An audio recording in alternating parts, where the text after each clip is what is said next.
It is Dr. Victoria Stakelum here with your Tuesday tips on career power.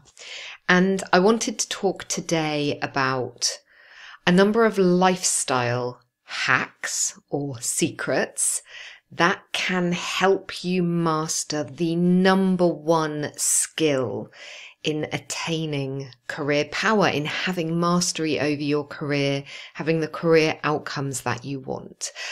You see, the number one thing you need to master if you want to be powerful within your career is regulation of self, regulation of your emotions. That is the ability to choose your response rather than reacting to a situation or a person or a piece of feedback or a moment of pressure or an ongoing stressor.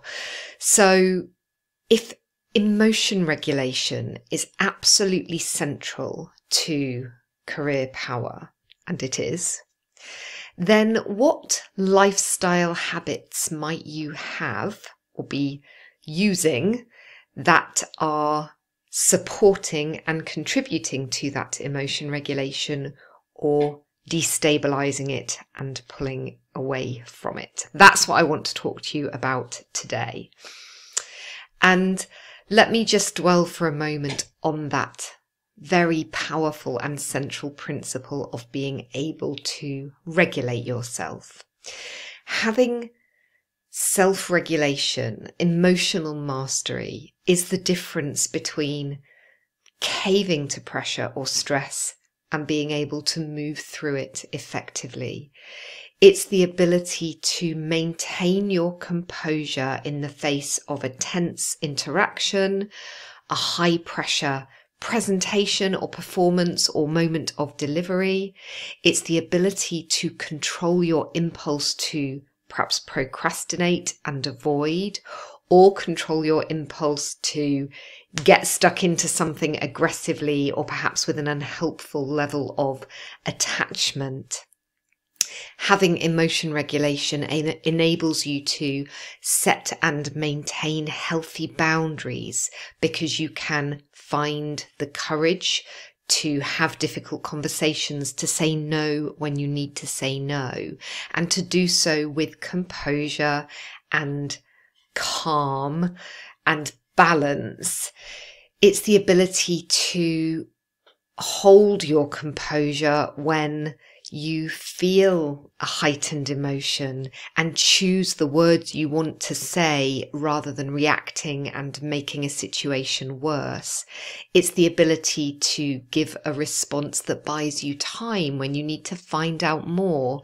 It's the ability to ask the question you want to ask, even though you're scared that it might make you look silly to ask the question. It's the ability to override that emotional impulse and bring the version of yourself that's going to serve you best and have you show up at your most powerful in any given moment. So the ability to master your emotional reactions, to regulate your emotions, is really central to a high performance leader, a high performance professional who has mastery over their career and is able to manage their career to achieve the things that they want to achieve, so you can achieve the things you want to achieve. It's all about mastery of self, emotion regulation. And there are some lifestyle habits that support effective mastery of self, and there are some that don't.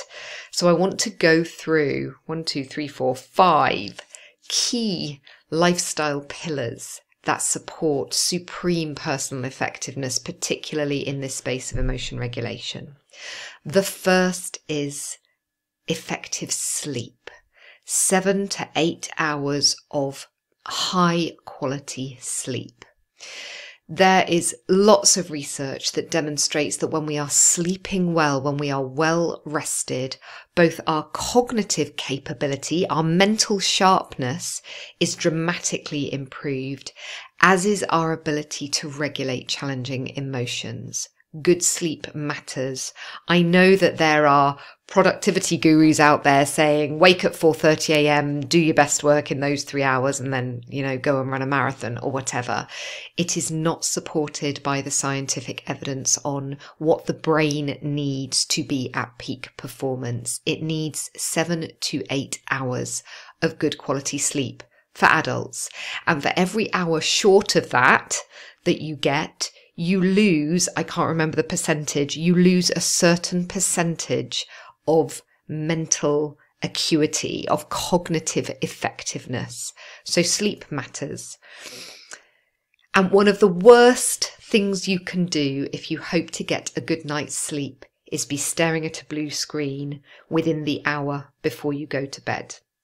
So you've heard it before, and I'm going to say it again. Put your phone away for at least an hour before you go to sleep. Don't watch TV. Don't be checking work emails for at least an hour before you hit the sack, because that blue light inhibits your body's production of melatonin, which is the sleep hormone, and makes it far less likely that you will be able to go to sleep when you go to bed. So read a book, have a conversation with your significant other, have some quality time with your kids, do something that doesn't involve blue screens, and you are far more likely to get that 7 to 8 hours that you need.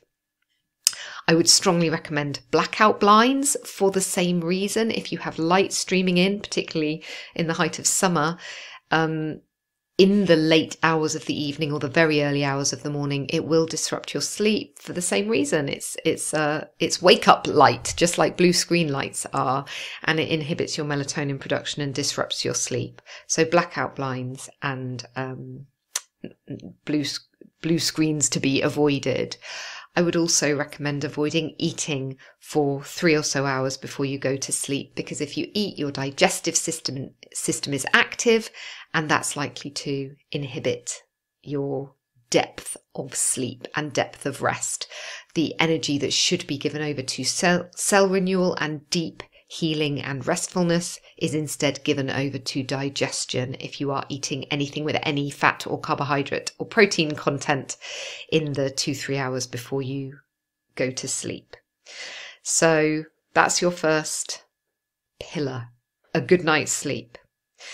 Your second pillar, this one is more challenging. I'm going to say that caffeine does not support personal effectiveness and emotion regulation. Look, 1 cup of coffee per day supposedly has some health benefits. But if you suffer from any kind of stress or anxiety, caffeine is not your friend. Caffeine contributes to the jitteriness and anxiety that makes it much harder to feel grounded and calm and composed. And if you're having anything more than 1 cup of coffee a day, you really are injecting cortisol into your system. It upregulates your adrenals. It makes you more prone to stress and anxiety. Caffeine is not your friend. Now, I took the challenging step of giving up caffeine a few years ago now, and I won't lie, I think I was depressed for about a month. I was not myself. But when I came out the other side, my overall mood and energy was improved substantially. And this was in the years when I was in top leadership under enormous pressure, dealing with an intense workload all the time. And one of the best things I ever did was give up caffeine. It just enabled me to be more at the reins of myself, and it broke that dependency. Anything you have a dependency on is standing between you and your full capability, because part of your focus and attention and need is going towards that dependency rather than going towards your goals and the things you're trying to achieve. So consider reducing your caffeine intake, or perhaps if you're feeling really courageous, consider knocking it on the head entirely. It's a game changer. Similarly, alcohol. If caffeine is a trigger to stress and anxiety, alcohol is a trigger to depression. Now, don't get me wrong, an occasional night out, a few bevies with your mates, you know, a reward at the end of a challenging week that helps you let your hair down. Maybe not such a bad thing, but if you are in a habit of having that relaxing glass of wine at the end of every working day, you are flooding your system with both a depressant and a mood destabilizer. And this is both, well researched in evidence in scientific circles. I also can speak from really personal experience on this. If you are someone who is a regular drinker, when you cut out alcohol for 2, 3, 4 weeks and then have a glass of wine, for example, or a couple of beers, if you tune in, if you notice carefully, you will notice that your mood is lower in the couple of days following. I used to call it the beer downs. And so if you are having alcohol on a very regular basis, i.e. every day or every couple of days, you are continually lowering your mood, making yourself more prone to sadness, tearfulness, emotional volatility, a feeling of down or overwhelm. And that is not going to serve you to be at your best in terms of your career, your personal effectiveness, your energy. These are all substances that mimic and exaggerate natural neurotransmitters. But when we use them in this way, they obstruct our body's natural ability to stabilize and balance our mood and emotion, because we're using something external from ourselves, which then floods the system and creates these exaggerated responses. So it's tough, but alcohol is getting in the way of your ability to be at your best all of the time, or most of the time, and to have career power, to really master your personal effectiveness, is to be at your best more often and to learn the ability to do that without external substances that in fact don't help you. They inhibit you. That's alcohol. Sugar. Sugar, sadly, is in just about everything. It's in every packaged or processed food you will find. If you don't believe me, check the ingredients. You'll have to Google the list of 70 or so alternative words for sugar because it's hidden largely. But sugar also, in its refined forms, creates emotional instability. Again, you know this because we talk about when our kids have had Haribo and they start climbing the walls and bouncing off of things. It's also true of us. Again, I know this through personal experimentation. When I cut out sugar for 2, 3, 4 weeks and then reintroduced it into my diet, I experienced greater emotional volatility. I was snappier.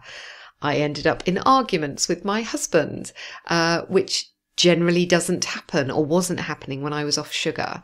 So it seems really extreme, and it is kind of extreme by modern living standards, but reducing, or if you have the discipline, removing refined sugars from your diet has a profound effect on your ability to lead and conduct yourself with composure and equilibrium, professionally and personally. And by the way, I'm talking about these things because I have done these things. I've removed sugar from my diet. I've removed caffeine. I've removed alcohol.